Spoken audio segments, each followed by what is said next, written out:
வணக்கம். போலியோ என்னும் கொடிய முடக்க நோய் பல ஆயிரம் வருடங்களாக இருந்துள்ளது. இது என்டெரோ வைரஸ் என்னும் ஒரு வகை வைரஸால் வரும் தொற்று நோயாகும். இது மனிதனின் குடலில் வாழ்ந்து பெருகி நோய் உண்டாக்குமே தவிர மிருகங்களை பாதிக்காது. மலம் கழித்த பின் சரியாக கழுவாத கைகள் மூலமாகவும் மலக்கழிவின் மீது உட்கார்ந்து பிறகு உணவு பண்டங்களின் மீது உட்காரும் ஈக்கள் மூலமாகவும் சரியாக கழுவப்படாத கீரை மற்றும் காய்கனிகள் மூலமாகவும் வாய்க்குள் நுழைந்து குடலில் பெருகும்.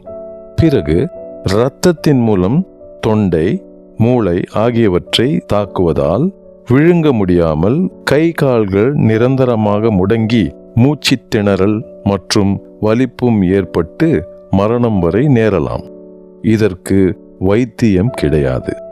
என்றாலும் ஜோனஸ் சாக் என்பவர் போலியோ தடுப்பு ஊசியும் ஆல்பர்ட் சாபின் என்பவர் சொட்டு மருந்தும் தயாரித்து இந்த வியாதியை பெரிய அளவில் கட்டுப்படுத்தி உள்ளனர்.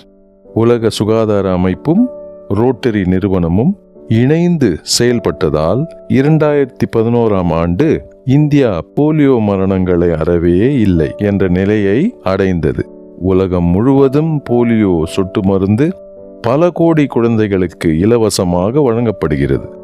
இனி உங்கள் பொறுப்பு 6 வயது வரை உள்ள உங்கள் குழந்தைகளை போலியோ தடுப்பு முகாம்களுக்கு தவறாமல் அழைத்துச் சென்று ஆரோக்கியமாக குழந்தைகளை பாதுகாப்பதே ஆகும்.